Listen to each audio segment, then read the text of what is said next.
Hey, this is Paul from Hot and Humid Hydroponics. Today, I want to go ahead and wish everybody a wonderful holiday out there. We've got people from all over the world, part of the Facebook group here at Hot and Humid Hydroponics, and also those who tune into the YouTube channel as well. And I just want to tell everybody thank you so much this year for making this a really special group.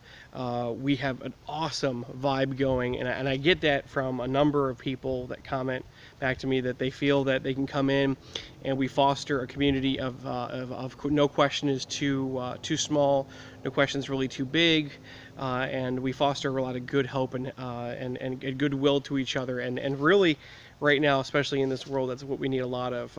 I found that gardening and producing food and being able to hand it to people and do things with it ultimately changes that relationship between you and that individual. Just moments ago, believe it or not, I have my next door neighbor over here who I've got a chance to meet yet. I've been here for almost going on 3 years, and he's a busy working guy. He told me, I said, hey, he popped over because his son's ball came over, and he said, hey, I said, can I get my son's ball? And I said, no problem. Introduced myself, and really he's a hardworking guy, and we haven't had a chance to speak, although he's probably seen my tomatoes, behind me, just stretching up over the top. So I was able to take a moment out of my day and his day and introduce myself, and his kids popped up over the fence, and I was able to grab his kid's ball, and then at the same time be able to bless them with a few strawberries and some tomatoes. Hopefully the tomatoes speak louder than the strawberries, and we'll get to that in a moment here.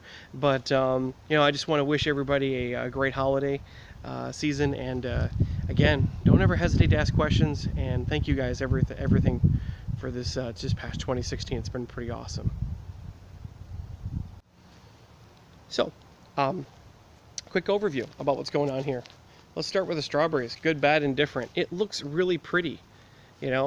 I've enjoyed growing strawberries, although I've got one little problem. They're really not that sweet.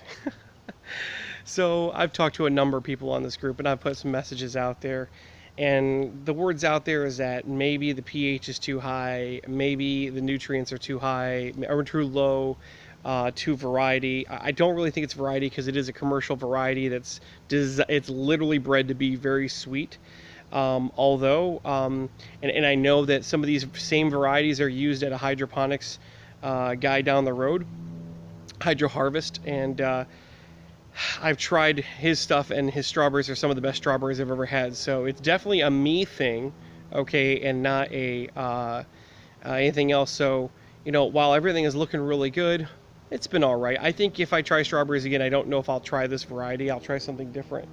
So looking over everything real quick here, I mean, everything looks beautiful. I mean, the strawberries are coming out super awesome, super gorgeous, but they just don't have that sugar rush that you're looking for. I mean, you would think that this strawberry right here would be outstanding. I mean, look at this, it's perfect, right? Let's go ahead and take a bite. Let's see what it's like.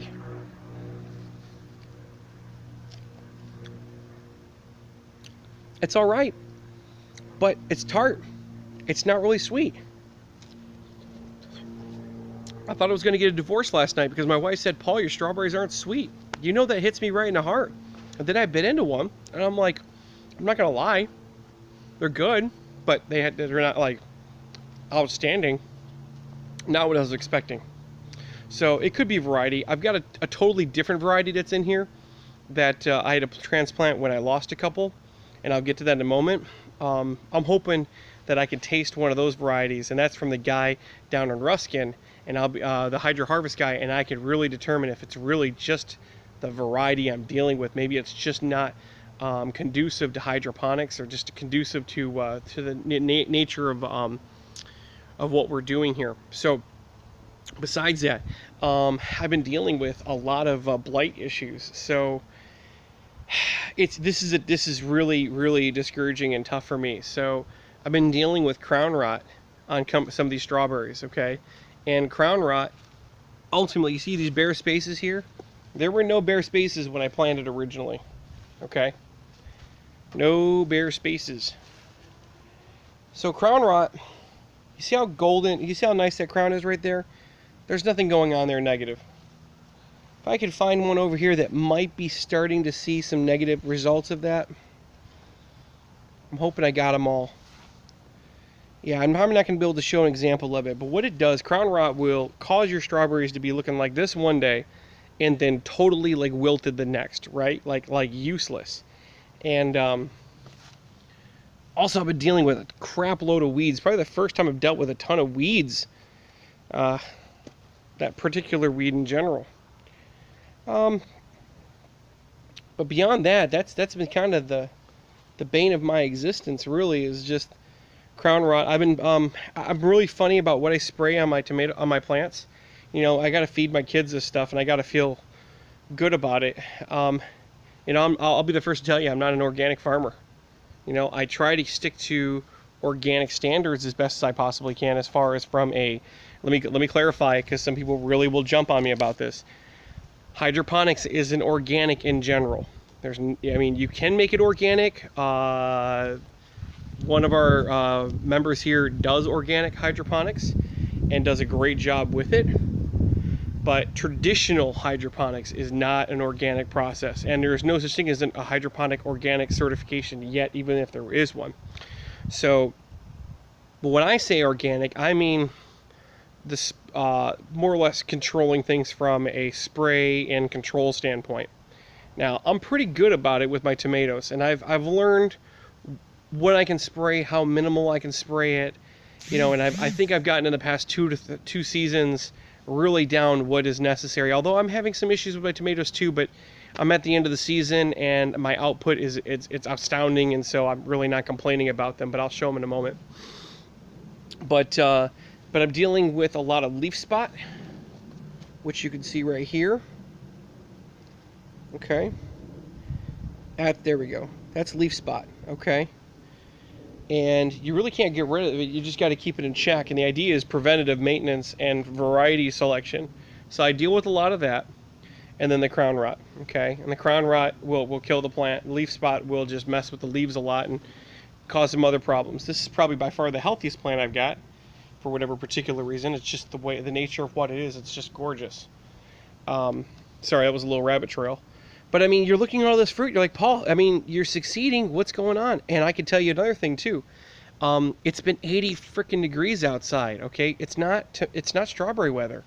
This temperatures out here this past couple of years really have been a whole lot warmer than they used to, and that will mess with your sugars. Warm is not good for strawberries. You really want a 60-degree day. So I'm hoping that I can fix my nutritional problems to get these strawberries preparing sweet again, and then more importantly, you know, the temperatures will drop here in a couple of weeks. I mean, there was a time when it was colder, but then it shot back up. I mean, it was 85 degrees on Christmas Day.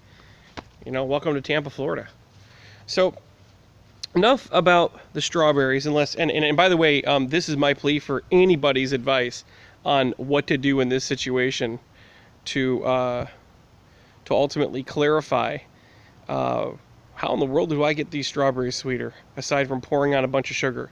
Oh, I totally forgot. I was kind of going on a little bit of a rant here about the chemicals. So with leaf spot and with crown rot, there's two commercial chemicals that are available out there.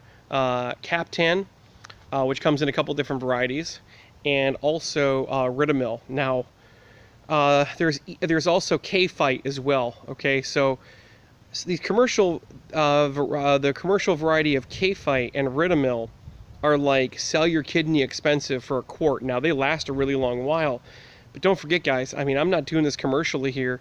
I got to be able to find a smaller dosage, or maybe buy a couple ounces off a local farm or something like that, which is kind of really my next thing.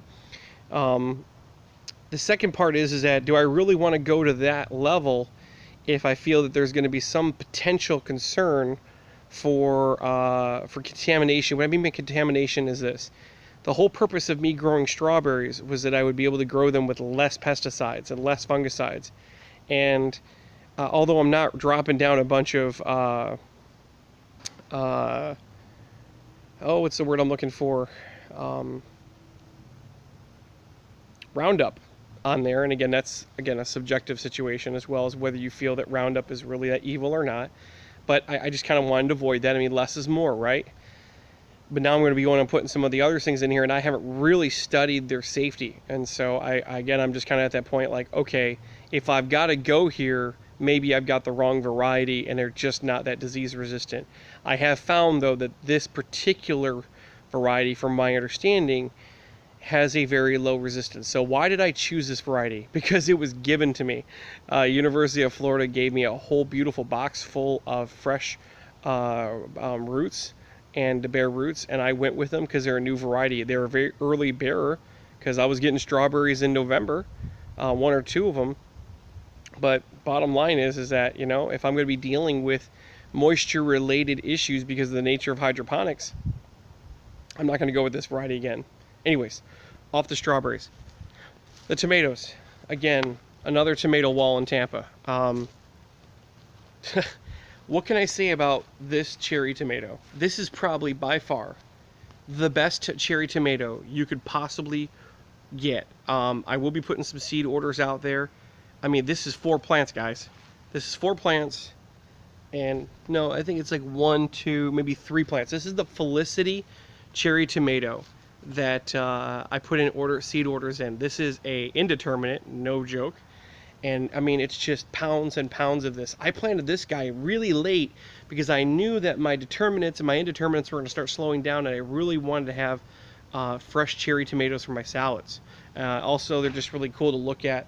If anything, this is the cellar right here, guys. I mean, look at this. Look at this. I mean, this is just absolutely gorgeous. And the sun is just hitting it right. I come out here for the art. I really do. I mean, this is God's art right here. I mean, I'm just like, wow, how awesome is this? And here's another one. Just this strand of pearls. If I grow cherry tomatoes for any other reason other than to see them grow and be as pretty as that, that's enough reason for me. These are the hybrid W's, okay? Sorry about the plane over high. These are the hybrid W's. These are from the University of Florida. Mum's a word, but I believe they're going to go in commercial variety on this one and name it this upcoming season. These by far are the tastiest tomatoes I've ever had in a hybrid, bar none. Just absolutely perfectly balanced. They're wonderful. I'm going to try to see if I can get some more seeds on these. Maybe possibly do some giveaways because I can't sell them, but hang on for that one, okay? Beyond that, more hybrid W's. I got hybrid B's in here. Again, these are hybrids from the University of Florida that have not been named yet, and in turn, they're just testing them out, and I have a kind of a relationship with them, and I keep them updated on my progress, and ultimately, this is what they do for me. Now, getting over here, these are the shanties, and I think they've crossed a little bit from cross-pollinated from these guys a little bit on this end here, but no big deal. And these are a Roma tomato. So if you see here, my wind blows from right to left, so I get a little bit of cross-pollination. These guys are a little smaller, but they really get about this size over here. This is like a really good size comparison. Look at that. I mean, that's a big Roma tomato in there. Now, the problems I'm having with these tomatoes, I'm getting a lot of leaf curl. I think this is just old leaves. I mean, guys, I've had these leaves out here since October. I'm now probably out here in October, and some of the lower leaves are probably in there from earlier than that. But I got attacked by some army worms, which really didn't help the situation. But, you know, they're not pretty, but they're producing, and that's all that matters. I mean, here we are. New growth, no complaints. These are my determinants. These are the tycoons. By the way, these are an Israeli shanty variety right here. I will be producing a line of these and selling them in the Tampa Bay area here shortly this season, because I'm going to go ahead and seed a bunch and do them for people who want them. Why are they important? Why is this variety important to the Tampa Bay area? because we have a whitefly problem, and whitefly transmits tomato yellow leaf curl virus, and these Romas are extremely resistant. By the way, that shanty down there, as I've said in other videos, is also extremely resistant, and by the way, is probably the healthiest plant in the entire lineup, bar none. Okay, so if you're looking like ultra strong genetics, again, I know I'm back over here by the cherry tomatoes, you freaking can't beat this. I mean, not a bad leaf on them. The problems I'm having over here are not translating over here by any means. It's just been awesome.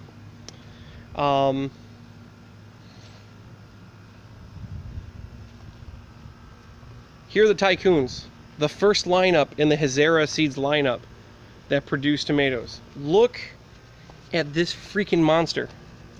This guy is got to be 14 ounces. I'm letting him chill because I know he's going to be awesome.